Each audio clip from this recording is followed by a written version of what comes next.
¿Qué tal amigos? Buenas tardes, bienvenidos nuevamente a una de sus emisiones de Diagnóstico Salud. Aquí en este programa donde hablamos muchos temas relacionados al bienestar de todos nosotros, tanto en forma médica como en formas en otras disciplinas, en psicología, en sexualidad, en sociedad, todo lo que nos implique ir a un mejor estado de salud y de plenitud en todo nuestro estilo de vida.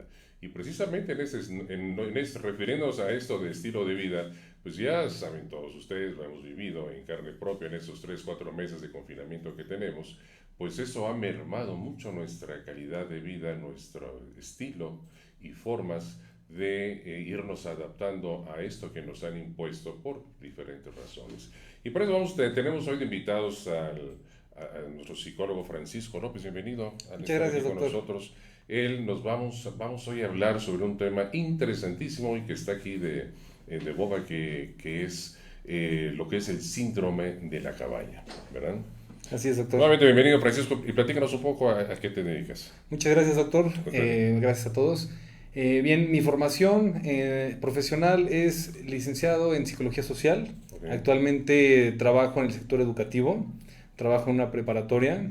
Soy el psicólogo de la preparatoria, brindo atención psicológica a niños, adolescentes y adultos. Mi enfoque es cognitivo-conductual y me enfoco también totalmente a trastornos de la conducta y cómo funciona el pensamiento para una conducta, accionarse. Muy bien, y platícanos qué es esto del síndrome de la cabaña. Es muy interesante que se hable de este tema, doctor, porque desde hace más de 4 o 6 semanas ha venido presentándose en redes sociales, en televisión, con amigos, y voy a hacer un pequeño resumen de cómo surgió este síndrome. Originalmente, a principios del siglo XX, los Ok. colonos americanos y canadienses experimentaban un confinamiento por las condiciones climáticas del invierno. En esa época pasaban grandes temporadas en casa, tiempos muy largos, 3 o 4 meses confinados en cabañas. No podían salir porque el clima era sumamente extremo y no les permitía inclusive respirar afuera de la cabaña. Si salían podían generar un cuadro de hipotermia y algún padecimiento muy relacionado a esa condición climática. Sin embargo, con el paso de los meses en la cabaña, empezaban a tener una sintomatología de ansiedad y de estrés por el enjaulamiento o por estar recluidos en la cabaña. Entonces, esa situación empezaba a generar en ellos un cambio a nivel emocional. Presentaban síntomas dignos de la ansiedad, como el insomnio, el comer mucho, inclusive estar irritables. También empezaban a padecer algunos temas de depresión cuando no se trabajaba esa parte. Y esto, ¿cómo se puede relacionar con la pandemia actual? El confinamiento que vivimos se puede relacionar de manera directa a Bueno, esa situación. eso de pandemia, ¿no? Sí, realmente el concepto sería más bien modificarlo para no continuar con lo mismo, ¿no? Sí. Podremos verlo como una etapa en la que estamos en casa, estamos recluidos, pero ¿qué ha pasado en ese proceso? Cuando surge una crisis y tenemos que estar en confinamiento con las medidas sanitarias y cuidar la distancia y demás, experimentamos un aislamiento social. Ante ese aislamiento social, las primeras semanas surge una adaptación. Pueden ser 3 o 4 semanas en lo que vamos tomando ritmo a esta nueva forma de vivir. ¿Qué ocurre cuando pasan 100 días y estamos en casa? Si no se trabaja la parte social en cuanto a estarnos comunicando con la familia, con los amigos, tener una estructura clara del día, no por el hecho de estar en casa tenemos que estar en pijama las 24 horas, ¿no? Tener una estructura clara, levantarse, tener un ritual de hábitos saludables, vestirse, tener estructurados los horarios, nos puede permitir estar tranquilos. Pero cuando pasamos esa barrera y ocurren 2, 3, 4 meses con la misma situación y los síntomas de estar recluidos no se empiezan a trabajar, empiezan a activarse un mecanismo de defensa de supervivencia del ser humano. Y ahí se conecta directamente con una emoción primaria, que es el miedo. Y el miedo se instaura en la persona y al no poderlo compartir con los amigos, con la familia y con ellos mismos, empieza a apoderarse de su vida. Es una de las emociones más importantes a las que le tenemos que prestar atención, porque el miedo puede controlar nuestra vida a un grado tan grande que no nos va a permitir fluir de manera natural. Entonces, cuando tenemos miedo de salir, es cuando experimentamos el síndrome de la cabaña.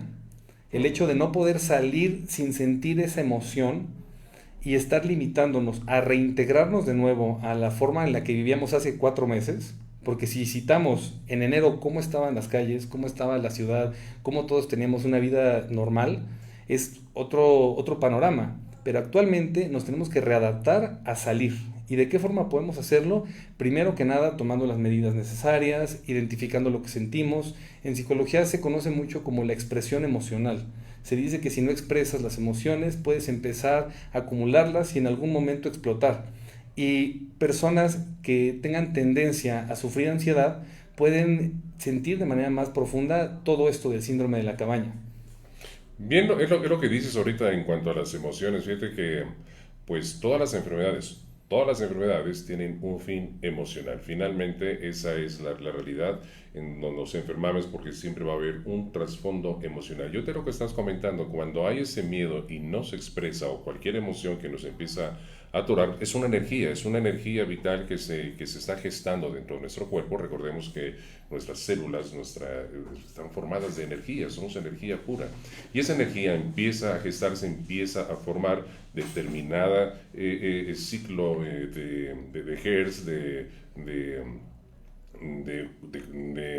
una energía que empieza cada vez a ser más o positiva o negativa. Exacto. Y a medida que se va acumulando, pues tiene que ser desalojada por la vía idónea, que es a través de un desahogo o de platicarlo, una terapia, etc. Cuando no sucede eso, entonces esa energía pues revienta en cualquier parte de nuestro cuerpo, en una colitis, en un infarto, en inflamación de ovarios, etc. Entonces, toda esa energía, todas esas angustias tienen que ser desalojadas por la vía idónea, porque lo contrario siempre nos va a generar enfermedad. Exactamente, doctor. Justo todo lo que comparte va muy relacionado a lo que todas las personas están experimentando en este momento. ¿Qué síntomas pueden presentar si está el miedo presente y creen que tengan algún acercamiento a este síndrome? El primero es sufrir insomnio, que les cueste trabajo conciliar el sueño. El segundo puede ser una alteración del estado del ánimo. Pueden tener picos emocionales, pueden estar felices en la mañana, tristes en la tarde, muy irritables en la noche. Y otra característica muy importante de este síndrome es generar expectativas y dar por hecho situaciones que están fuera de su control. Eso también puede ser una conducta catastrofista ante una situación que tendría que verse desde otro enfoque. Ahí lo que nos puede funcionar es tener algo que en psicología se llama habilidades complejas. Una habilidad compleja básica que todos tenemos que tener es la empatía. Y para sentir empatía tenemos que conocer el concepto, el ponernos en el zapato del otro, el identificar que esto que está ocurriendo no nada más le pasa a los mexicanos, le pasa a todo el mundo. Todos los países están con la misma situación, pero ¿de qué forma lo estamos viviendo? ¿Desde el miedo o desde la asertividad? O sea, podemos darle vuelta a la página y fortalecernos emocional y mentalmente para esta situación. Fíjate que es asombroso que a mí lo que me llama la atención, cómo nos han manipulado y nos han metido el miedo a todos los niveles, a todos los países, no importando el nivel cultural, a todos nos generaron del miedo que pasó a terror, ¿verdad? Por una supuesta pandemia, ¿no? Hoy aparte platicamos si realmente es pandemia o no es pandemia, ¿no? Pero ¿realmente está justificado este terror? Es muy interesante su cuestionamiento, doctor. En psicología de las masas hay un concepto que me gusta citar mucho, que le llaman el reino del terror. ¿Cómo puedes controlar a una masa que va a funcionar en grupo con una emoción que pueda desestabilizarlo? Y eso es el miedo. O sea, todo se conecta a esto, ¿no? Al miedo. El miedo de tomar decisiones, el miedo de salir de casa, el temor que existe de salir y contagiar a tu familia. Pero si nos ponemos a reflexionar, ¿qué hacemos en el día? Y todo lo que también está ocurriendo es como muy irracional ese miedo. Porque por un lado podemos ir no sé, un sector de la población, una colonia acomodada, etcétera, donde están recluidos y en otro lugar estén haciendo fiestas. Pues sí, como Entonces, sucede, ¿no? somos seres humanos. En ciertos grupos socioeconómicos están con mayor privacidad, o sea, más limitados, pero te vas a otras zonas donde la fiesta continúa, Y es muy interesante porque a fin de ¿Por qué cuentas... a uno les da más miedo y a otros no? Exacto, y cómo tenemos, o sea, somos seres humanos, tenemos los mismos órganos, el mismo aparato musculoesquelético, el mismo cerebro, tenemos la misma probabilidad de contagiarnos ambos, pero ¿por qué unos lo viven desde el miedo y otros siguen viviendo, toman sus medidas necesarias y ese es el camino a iniciar una nueva normalidad? Algo interesante es tomar en cuenta todo el antecedente que ha existido desde que bueno, no me gusta usar el término pandemia, desde que este proceso está instaurado. Ajá. Y es el siguiente: hay una sobreinformación en internet, en redes sociales, en televisión, fake news, noticias falsas en grupos de WhatsApp, pero ¿qué ocurre con el tiempo que le brindamos a esa sobreinformación? Si hacemos un breve análisis de cómo las personas se meten, nos podemos sorprender. Lo voy a hacer brevemente. Ah, Una persona promedio se levanta entre 8 y 10 de la mañana y a esa hora lo que normalmente harían pues es un ritual de hábitos alimenticios, lavarse los dientes, hacer un poco de ejercicio, pero estadísticamente los mexicanos el 80% lo que hace es abrir el teléfono y quedarse en redes sociales de 20 a 40 minutos. órale, ¿sí? Entonces es muy duro porque te levantas, ves el teléfono y la red social que abras te va a bombardear de noticias. Mm. ¿Qué tan fidedignas son esas noticias? ¿Cómo podemos saber que es real? ¿Cómo podemos evitar compartir ese tipo de información? Ese fue un ejemplo en la mañana. Pero la otra estadística es que en el desayuno, normalmente un núcleo familiar comparte el tener prendida la televisión y estar desayunando. O el radio, es muy común. También ahí hay información. Viene otro bombardeo. Y después, en la mayor parte del día, lo estamos revisando el teléfono, estamos viendo internet, salimos a la calle, en los periódicos. Entonces, realmente tenemos de 5 a 7 acercamientos a noticias en nuestro día. Y me estoy viendo corto, porque hay situaciones en las que hay personas que están generando ya una obsesión por estar informándose de lo que está ocurriendo. Y no obstante de eso, comparten la información sin ver que hay notas de 2019. O sea, hay información donde comparten noticias falsas, inclusive del tema de la influenza de hace muchos años. ¿Y para qué hacen todo ese manejo? ¿Para qué quieren meter terror? Es una forma de intentar expresar el propio temor que tienen mediante la viralización de su propio miedo. Es algo muy complejo, pero alguien que siente miedo no lo va a expresar verbalmente, va a utilizar mucho conductas simbólicas. Y hay que recordar que en el momento que tenemos el miedo, estamos hablando sobre que somos parte de una energía cósmica que finalmente ahí se va a medir por las vibraciones que vamos teniendo. A medida que tenemos más miedo, baja nuestra frecuencia y somos más susceptibles a enfermarnos, baja también nuestro sistema inmunológico y estamos pues en situaciones donde somos muy susceptibles a cualquier otro problema, ¿no? El miedo también te genera pues muchos temores, y recuerda que lo que temes atraes. Y Sí. pues por supuesto lo importante es ser conscientes de la realidad en la que estamos viviendo, en ver de una forma objetiva esta situación que se nos está presentando. Yo decía al principio, realmente es pandemia. ¿Cuántos llevamos? No sé, creo que llevamos 30,000, 31,000 muertos en 6 meses, en donde dices, bueno, no muere más gente diario por cáncer, por diabetes, por otro tipo de cosas, en una población de 120 millones de mexicanos que somos. Bueno, eso es... Ahí lo dejo yo al aire, ¿no? Vamos a ir a un corte y regresamos, porque está poniendo muy interesante este tema. Regresamos. Hola amigos, ¿qué tal? ¿Cómo están? Soy el doctor Martín García Villanueva, director de la Clínica Médica Ángelus y soy especialista en ozonoterapia. En videos anteriores hemos estado explicando la importancia de prevenir el contagio del coronavirus y una de las mejores formas es a través de la ozonoterapia, ya que sabemos que el ozono es uno de los más potentes herbicidas por su gran acción oxidante. ¿Esto qué significa? Que va a destruir o diluir la capa de grasa de los virus, evitando su reproducción, como también la membrana de otros microorganismos como son bacterias y hongos. Pero exactamente, ¿qué es la oxidación? Les voy a hacer una demostración. Vean ustedes a través de este guante de látex. Vamos con esta jeringa a cargar de aire y vean ustedes, si yo lo aplico no pasa absolutamente nada. Pero esta jeringa la vamos a cargar con ozono. El ozono lo vamos a producir directamente de oxígeno. Este oxígeno pasa por este generador y a través de una acción de de una carga eléctrica, esto se va a convertir el oxígeno en ozono. Ya una vez que tenemos esta carga de ozono, vean ustedes, vamos a aplicarlo directamente aquí y vean cómo inmediatamente destruye el látex. Esto mismo es lo que va a hacer con la membrana de microorganismos y la disolución de la grasa en los diferentes virus, en especial el coronavirus. Vean ustedes cómo se va diluyendo todo esto. Ahora, si esto yo lo coloco directamente en mi mano, no me pasa absolutamente nada, ni se enrojece, ni entorpece en nada. ¿Por qué? Porque mis células tienen una acción antioxidante, tienen esta propiedad, y por eso es bastante noble el ozono en mi organismo, que al final del tiempo, 15-20 minutos, el ozono se convierte en su estado natural, que es oxígeno. Vean nuevamente con puro aire en el látex y no pasa absolutamente nada. Entonces, una de las formas para mejor prevenir nosotros es la aplicación de la ozonoterapia.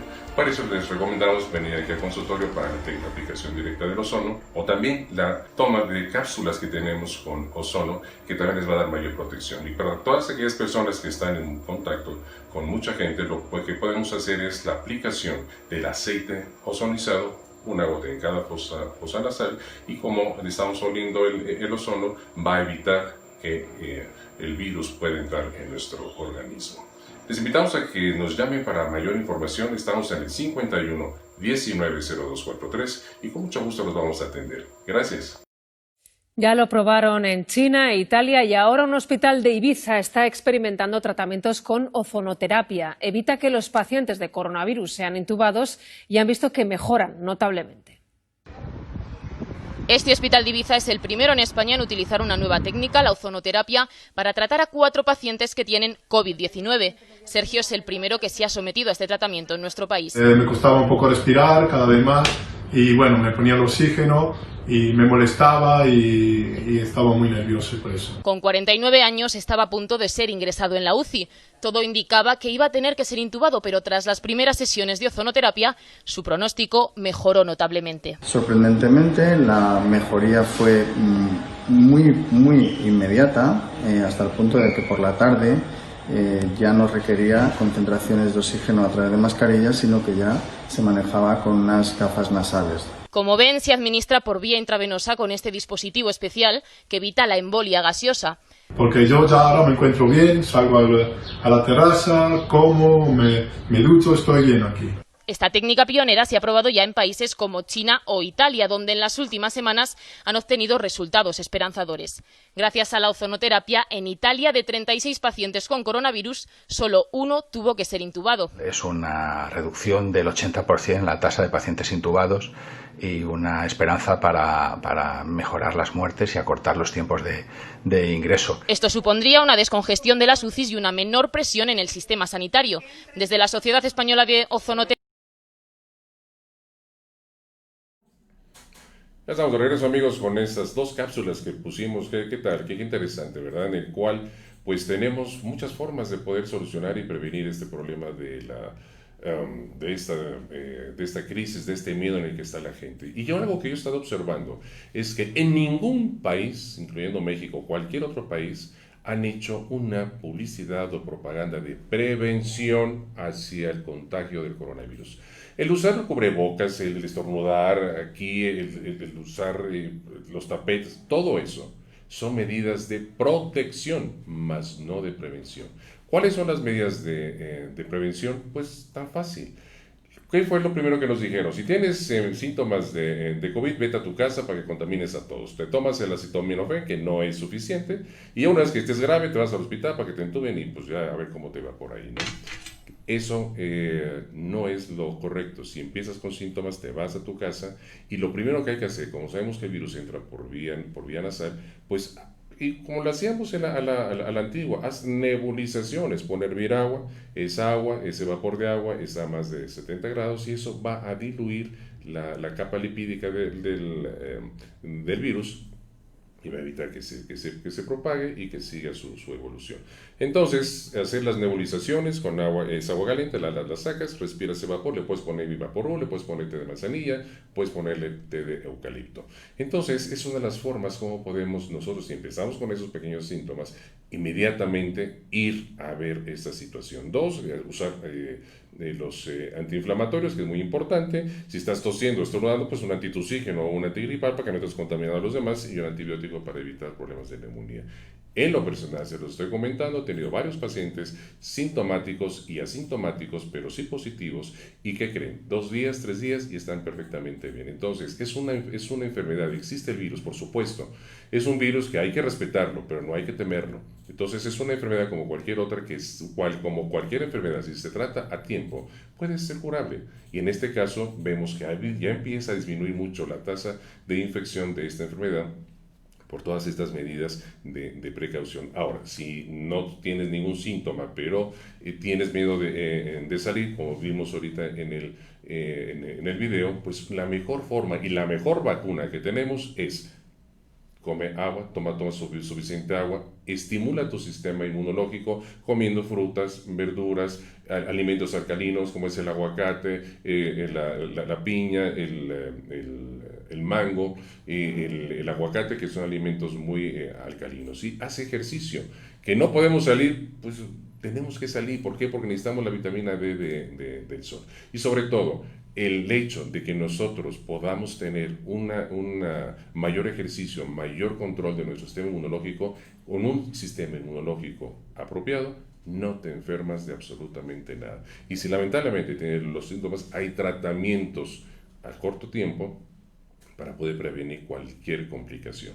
Entonces, teniendo esto, bueno, habíamos visto ahorita en la cápsula anterior, una de las formas para poder prevenir el contagio del coronavirus es la utilización de la ozonoterapia. La ozonoterapia, ya sabemos por más de 60 años que se ha estado esto aplicando a nivel mundial, con más de 10.000 estudios de investigación científica que lo avalan perfectamente. Es uno de los más potentes germicidas, mata todo tipo de virus, bacterias y hongos. Una de las formas es aplicarlo vía sanguínea para los que tienen mayor riesgo y tienen esa mayor protección. Los que están en calle y no quieren esta aplicación, tenemos las cápsulas de ozono, que son estas, y estas se puede tomar 1 a 2 cápsulas al día y estás estimulando tu sistema inmunológico y evitas también que haya este contagio. Y todas aquellas personas que están en mucho contacto con otras personas, los que van en el metro, en el transporte público, están en hospitales, etcétera, están las gotas, el aceite ozonizado, que eso lo puedes colocar una gota en cada nariz, te está respirando ozono y jamás va a entrar el virus ahí. Al menos es una gran capa protectora. Entonces, por favor, vamos a bajarle al miedo, vamos a bajarle a esta histeria, porque si estamos en ese miedo, ¿qué va a suceder? Va a seguir bajando nuestro sistema inmunológico, nos estamos aterrando, y entonces pues estamos en una situación que realmente nos va a generar toda la crisis en la que estamos, y en vez de evolucionar estamos involucionando. Yo me pregunto, o le pregunto a las demás gentes, durante esos 4 meses miles de gentes no dejaron de trabajar y salieron al metro, al metrobús, y todas esas miles de gentes, ¿por qué no se han infectado? ¿Por qué no? Estamos hablando, simplemente vete a Pantitlán, ¿no?, que se juntan ahí en las 4 estaciones, más de 500,000 personas, sí, claro, diarias.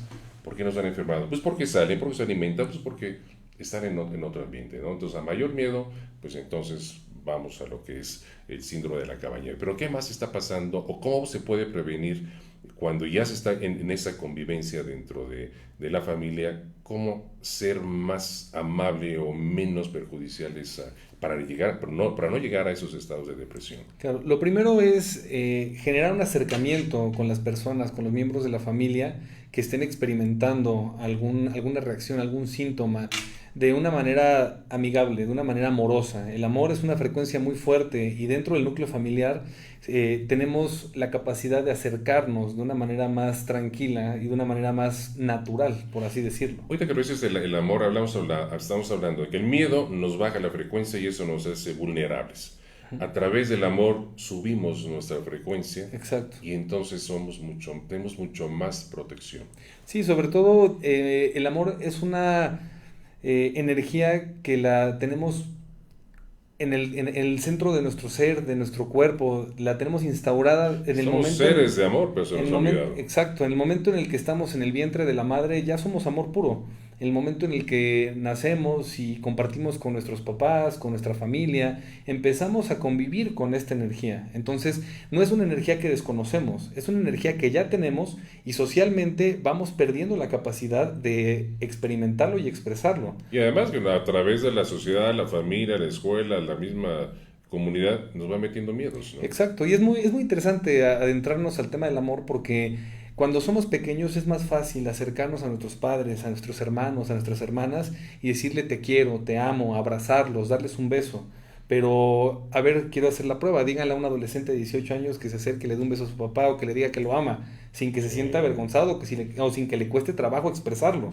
Porque hemos llegado al grado de no poder expresar nuestros sentimientos con nuestra propia familia. O a lo mejor se lo hacen por el WhatsApp, ¿no? Exacto, a lo mejor y puede Qué ser... lástima, porque se ha perdido ese contacto físico tan importante. No, es muy importante. Hay un tema que se tiene que tomar en cuenta, que es el uso de las redes sociales, el uso de los aparatos tecnológicos. Está poco a poco mermando el contacto, mermando la comunicación. Si bien ahorita nos ayuda para estar en contacto, es importante fomentar la convivencia personal y estar presentes y no quedarnos con ganas de expresar nuestros sentimientos con nuestra familia. Pero para poder llegar a ese punto, primero hay que tener una cosa que nos cuesta mucho trabajo interiorizar y es el amor propio. Si no tienes amor propio y no lo puedes percibir y no te puedes cuidar y no puedes empezar a utilizar esa frecuencia, esa energía contigo mismo, va a ser muy difícil que la puedas expresar con tu familia, con tus amigos o con alguien más. Es interesantísimo lo que nos dices, pero ¿cómo vamos a obtener el amor si nos metieron tanto miedo desde la infancia? Ok, esa pregunta es pregunta de examen, doctor. Bien. ¿Cómo podemos hacerlo? Sí, como dices, ámate a ti mismo, ¿no? Pues yo me quiero, ¿no? Pero no me amo, ¿no? Que es muy diferente. Exacto. Y hay que tomar en cuenta que el ser humano es autodestructivo por naturaleza. Ajá. Vamos a buscar siempre el placer inmediato ante cualquier situación. La comida, las amistades, alguna sustancia, el alcohol, cualquier situación. Eso está de por medio y viene de manera inconsciente. No es que lo vayas a querer. Es un distractor que el mismo ego nos mete, ¿no? Exactamente. De hecho, parte de lo que ocurre ahorita con el confinamiento es que las personas están enfrentando a sus propios procesos o a su propio ego, por así decirlo. Okay. Y cuando espejean conductas del ego es cuando salen corriendo. Pero realmente aquí es un proceso que podemos utilizar para mejorar como personas. Referente a la que me compartía del amor, a la pregunta, ¿cómo podemos empezar a interiorizarlo perdiendo el miedo y tomando acción? No esperando que las cosas suceden. Si tenemos que salir, tomar las medidas de precaución. Y con eso me voy a regresar un poco al síndrome de la cabaña, porque quiero que se entienda bien que ese síndrome, como base es que la cabaña, la casa, es un caparazón. Si usamos como analogía a una tortuga, cuando se mete a su casa, ese es su caparazón, es un medio de protección contra depredadores, contra animales, contra cualquier situación. La cabaña es nuestro caparazón, nuestra casa es el caparazón. Una extensión de la casa, y no me va a dejar mentir, doctor, es cómo salen las personas de su casa. Hay personas que vienen con trajes de astronautas, doctor. Ah, sí. Y esa es una extensión del caparazón. Entonces, no estamos criticando que vayan así, pueden tomar las medidas que requieran, pero si eso les puede fomentar seguridad, para perder el miedo, para empezar a salir, pues lo pueden utilizar. También se atrevieron a salir, ¿no? Exacto, es el primer paso. Usar un cubrebocas, tener distancia, etcétera. Si eso les fomenta seguridad, pues, de esa forma. Están a distancia. Sí, estamos a distancia. Eso es lo que les va a ayudar. Algo importante es, insisto, tener un ritual de hábitos alimenticios estructurado. No por estar confinados estén en pijama en su casa. Cámbiense, que estén cómodos, que tengan un horario del sueño establecido, que no esté variando la hora en la que se acuestan. Y algo muy importante, y eso es la base para que empiecen a salir sin temor, es que cuando amanezca abran las ventanas de su casa, las cortinas, sí, que entren los rayos del sol, por supuesto, que empiecen a percibir ese contacto con la naturaleza, porque es algo que toda la vida ha existido. Toda la vida han tenido contacto con los rayos del sol, con la energía de la tierra, con los aromas, ¿no? ¿Qué pasa cuando llueve? Hay que aprovechar esta época de lluvia. Oler a tierra mojada conecta directamente. Tomarte una cucharada de miel pura, que también tiene toda la cantidad de vitaminas, minerales, propóleo. En fin, tengo una lista ahí de alimentos alcalinos, que eso luego sí que se comunican conmigo para pasarles esto, que es la mejor vacuna que podemos tener, la mejor protección, y que pues no va a pasar absolutamente nada. Por supuesto. Oye, ¿Los adolescentes están tan aterrados como los adultos? Es muy interesante porque los adolescentes presentan, y digo, yo trabajo con adolescentes, lo he Pues, experimentado de pronto, sí. muchísimo. Tienen un sentimiento ambivalente. Ajá. Por un lado, al inicio de la pandemia, todos dijeron, muy bien, ya estoy en casa, ya voy a echar la flojera, voy a estar viendo videojuegos. Pasaron las semanas y el sentimiento ambivalente fue el siguiente. Estaban cómodos en casa, pero ya estaban frustrados porque su libertad se cortó, ya no podían salir. Entonces al inicio estaba bien, pero con el paso de las semanas se aíslan. Y eso puede ocurrir mucho en casa, se los recomiendo que presten ¿Qué atención. pasa con ellos entonces? Pueden aislarse y pueden querer estar siempre en su cuarto, pueden querer estar sin cambiarse, pueden empezar a descuidarse. Es muy importante que los papás tomen en cuenta esos síntomas y pueden ser síntomas claros de una ansiedad fuerte. Pueden observar también si se comen las uñas, pueden observar la forma en la que están comiendo. Exacto, Y empieza algo a haber muy, esa ansiedad, exacto, ¿no? y algo Pérdida muy de cabello también. Sí, pérdida de cabello, acné, o pueden estar descuidándose completamente. Algo muy interesante, doctor, es que el incremento de la ingesta del azúcar en adolescentes se está elevando, y con esto me refiero directamente a refrescos, dulces, comida chatarra, y prácticamente... Están sentaditos jugando en la Exacto. televisión, pues venga la botana, ¿no? Sí, ¿no? Y todas las plataformas digitales que te mandan el súper a tu casa, la comida, lo que tú quieras, hacen que este proceso de que pierdan el miedo sea más complejo. Si tienen la comodidad de pedir desde el teléfono una comida, un súper, no van a hacer el intento por salir. Obviamente hay que tomar medidas necesarias para salir y todo, pero la recomendación es que sea de forma gradual. No podemos cambiar de forma inmediata algo que está instaurado desde hace 3 meses o más. Y si hay tendencia de personas ansiosas, quiero aclarar que se puede intensificar todos los síntomas. O sea, si de repente nos dicen China libre, es perjudicial. Exacto. La gente ya se acostumbró a un confinamiento y ahora tenemos que aprender a ir poco a poco adaptándonos a nuestra vida de antes. Sí, exacto. Mira qué interesante. Eso es el principio de ¿Qué pasa si de repente, órale, todos a la calle? Pues mira, de entrada sí, cito a un autor que me gusta mucho, Carl Jung, habla del inconsciente colectivo y cómo las conductas se pueden espejear por forma del inconsciente, y conductas innatas se empiezan a contagiar con las demás personas. Sí. De entrada pueden ocurrir 2 cosas: que se pierdan las medidas necesarias de protección y empiecen a continuar con su vida de forma natural, pero que empiecen a tener conflictos en casa por la forma de querer convivir y estar en otros lugares, y el tema de que viven con sus papás y tienen que cuidarse también. Pero la otra postura, que también es muy interesante, es cómo el adolescente empieza a experimentar un rol distinto dentro de casa. Este proceso los está haciendo madurar, los está haciendo formarse como hombres, como mujeres, con una cultura de autocuidado para ellos y para su familia. Entonces, este proceso requiere mucho acompañamiento por parte de la familia. Una recomendación básica es que si están en casa y les está costando trabajo salir, no pierdan el contacto social con otros miembros de la familia o amigos. En lo personal, en mi familia utilizamos videollamadas muy frecuentemente, en la mañana, en la tarde, y estamos en contacto, y eso nos permite tener un acercamiento distinto y estar presentes. Pero si un adolescente se empieza a aislar y empieza a tener conductas que ya atentan contra su salud mental y física, es importante tomar acción. Hay situaciones que pueden ocurrir y salirse de las manos cuando no se toman a tiempo las medidas necesarias. ¿Qué situaciones están ocurriendo?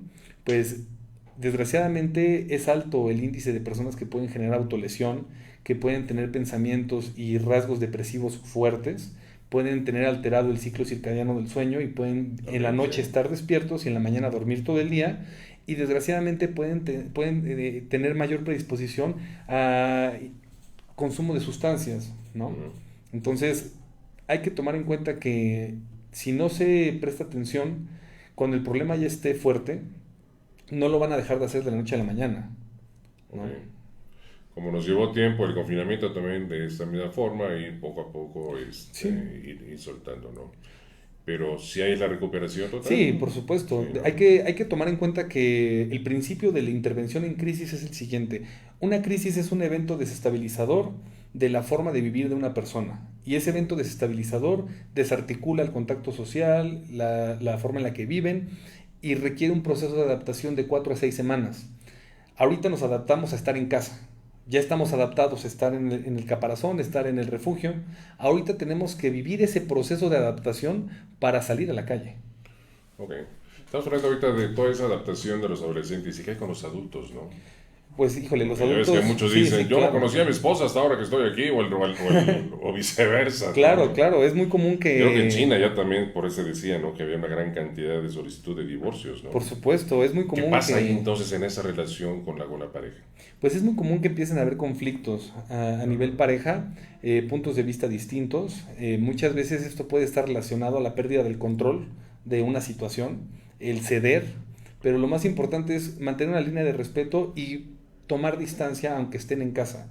No necesariamente tienen Ese que ser respeto todos es muy juntos. difícil, ¿no? Porque Sí. si ya estás neurótico, estás Claro. depresivo, ya la tolerancia es mínima, ¿no? Sí, vas a buscar quién te la pague, no quién te la hizo, ¿no? Exactamente. Pero aquí con lo que me refiero de tomar distancia es que es importante que tanto hombres como mujeres tengan un espacio en el día en el que puedan estar solos, en el que no siempre estén en contacto, para que tengan esa fluidez en cuanto a los intereses propios. ¿Qué tanto ha aumentado la violencia intrafamiliar con esto? Es muy interesante, hace 2 semanas estaba tomando un curso de la UNAM que hablaba de violencia intrafamiliar y nos compartían que el núcleo familiar es uno de los núcleos más violentos que existe en la convivencia del ser humano. ¿Por qué cree que ocurra esto, doctor? Es muy fácil. Hay más confianza de ofender a tu propia familia que a un extraño o que a alguien que acabas de conocer. Hay más confianza. Hay los controles y estás estando Exacto. mides el agua, los tamales. Sí, hay más confianza, inclusive el estar gritando dentro de casa, el estar interactuando de forma agresiva con tu propia familia. Ajá. Es muy interesante porque si ves cómo conviven con otras personas, son naceditas, pueden estar muy tranquilos. Pero ¿por qué con la familia sí y con otras personas no? Eso puede ser también muy relacionado a la dinámica familiar que se viva, la forma en la que se llevan los padres y cómo se llevan los hermanos. Esto viene de generación en generación. Desgraciadamente hay patrones aprendidos desde la niñez que se pueden repetir. Ese dicho muy famoso que comentan que si no conoces tu historia la puedes repetir es muy cierto. Sí, se repiten patrones en todos para los no aspectos, repetirlo, ¿no? Para salir de ese bucle, se tiene que empezar a tomar acción desde las cosas más básicas, habilidades sociales, dar las gracias, presentarse, tener empatía, generar asertividad, expresión emocional.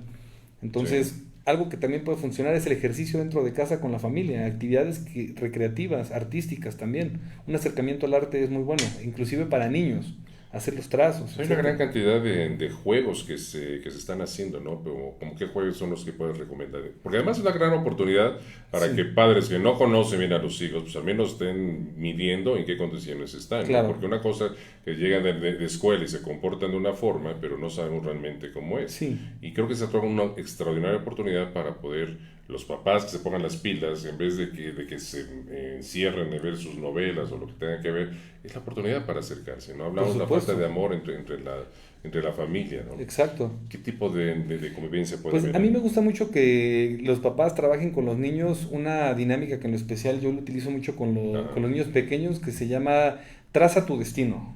Esa técnica yo la utilizo mucho y se trata de que se sienten los papás, tengan una hoja blanca, cada quien tenga un color y el niño vaya diciendo el color. Pueden decir verde y el papá agarra el verde y hace una parte del dibujo. Después el niño dice rojo, la mamá toma el color y hace otra parte. Después el niño dice azul y complementa el dibujo. Relacionan algún objeto, alguna cosa con el color. Exacto, pero el objetivo principal es la integración y que juntos creen un dibujo. Eso va a fomentar una integración con el niño y también van a poder observar cómo está el niño haciendo trazos. Hay que tomar dato de cómo hacen un trazo, si lo hacen muy fuerte, si es muy marcado, puede arrojarnos un rasgo de ansiedad, pueden arrojarnos enojo. En lo personal, cuando he puesto en terapia a un niño a hacer un dibujo, puedo identificar de momento inmediato cómo está emocionalmente. Si hace un trazo fuerte, si le pone dientes. Bueno, ya nos adentramos a otras características, pero de manera inicial el trazo te va a decir mucho. Me gusta lo clásico, doctor. Recomiendo juegos mexicanos. La lotería es una opción muy buena. Se fomenta la memoria a corto y largo plazo, la dinámica, el rol. Y eso les gusta mucho a los niños. Esa emoción, esa adrenalina. Hace poco estaba yo jugando con mis hijos serpientes escaleras. Claro. Muchísimo. El juego del auto que ya ni me acordaba. Sí, es divertido, ¿no? Son buenísimos. Es divertido, ¿no? Porque simplemente es una forma de estar conviviendo, Por supuesto. de estar ahí, ¿no? Sí, un acercamiento a Muchos un juegos juego. de mesa que se pueden hacer. No, hay muchas cosas que pueden hacer, inclusive hasta jugar gato. O sea, Ándale. algo básico que permite un acercamiento con la familia. Y si esto lo pueden hacer en un día de la semana, también favorecería mucho a la integración familiar y que empiecen a sentirse seguros. Muchas veces este confinamiento, este tema del síndrome de la cabaña, para que una persona salga requiere el apoyo y el respaldo de los que están atrás de él. Entonces, si mi enfoque es cognitivo-conductual, básicamente esta postura habla de pensamientos y conductas. Un pensamiento generado va a producir una conducta. Si tenemos pensamientos de miedo, vas a tener conductas de miedo. Ahorita se me ocurre pensar algo, ahorita toda la gente que nos está viendo aquí, y si les hace clic lo que estamos hablando, pueden decir, oye, pues creo que en mi familia está sucediendo esto, están captando niveles de ansiedad, niveles de angustia, de depresión o falta de comunicación entre los integrantes de la familia, ¿no? ¿Cómo empezar esta integración? ¿Quién debe de empezar esta integración? ¿Y por dónde se inicia? Ok, pues hay que fomentar el tema de roles dentro de la casa, ¿no? El rol del padre, el rol de la madre, el rol del hijo, el rol de los abuelos.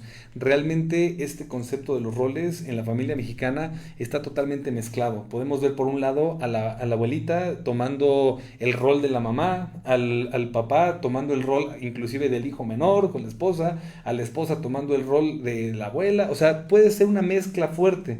Entonces lo primero sería definir los roles de la familia, toma de decisiones, la forma en la que puedes solucionar. ¿No? Es muy complejo, la verdad ahí... Pues no, soy el que va a llevar la batuta. Sí, exacto. Papá, ¿cómo no? ¿Verdad? Quiero verlo, ¿no? La verdad... Y si lo dejan, no la dejan, ¿no? Exacto. Ahí lo que funciona más es generar una serie de acuerdos y tener...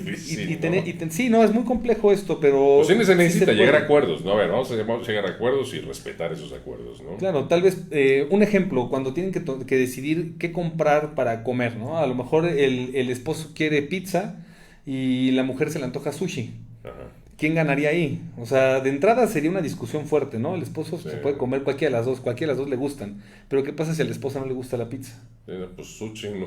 Dice, pues entonces, tu sushi. Pues se puede hacer un acuerdo. Tal vez tú decides hoy y mañana me toca a mí.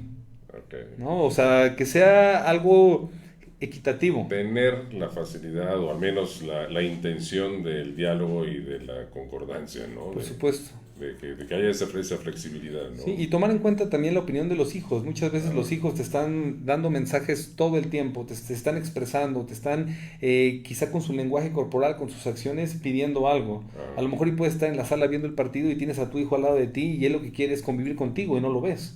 Claro. Entonces, en ese momento la recomendación es una integración familiar con videojuegos, con juegos de mesa y con actividades que fomenten esa seguridad al hijo. Claro. Pues muy bien, muy interesante. Ustedes, pues, por favor, comuníquense con Francisco López para que él les pueda dar una mejor orientación y danos sus redes, por favor. Sí, gracias, doctor. Pues me pueden seguir en Facebook, tengo mi página, se llama Apoyo Emocional y Psicoterapia. Ahí comparto herramientas de psicoeducación, tips y infografías muy interesantes. Y también me pueden seguir en Instagram, ahí aparece y me pueden también contactar. Actualmente estoy dando sesiones de psicoterapia de manera online por el tema del confinamiento, pero próximamente vamos a abrir consultorio. Muy bien, perfecto. Pues ahí lo tienen. Aprovechen esta oportunidad de este gran experto para que todas las dudas que tengan y cómo poder irnos adaptando y salir de esta crisis de forma gradual, ¿verdad? Yo les recuerdo, yo soy el doctor Martín García Villanueva, soy el director de la Clínica Médica Ángelus, que es una clínica especializada en lo que es urología oncológica, sexología y ozonoterapia. Pues ahí están todos mis datos. También en Facebook estamos en Médica Ángelus, en www.medicaangelus.com.mx, y pueden hacer también para la compra de los productos y las citas al consultorio, pueden llamarnos al 51 19 0243 y con mucho gusto los atendemos. Pues muchas gracias por estar hoy con nosotros. Te vamos a invitar nuevamente porque el tema sigue caliente, claro que sí. Y está muy interesante. Cuando guste, doctor, ¿sí? Aquí estaremos. Pues nos vemos, amigos, la próxima semana por el mismo canal a la misma hora. Gracias. Los criterios expresados en este programa no son responsabilidad de Conéctate en Línea.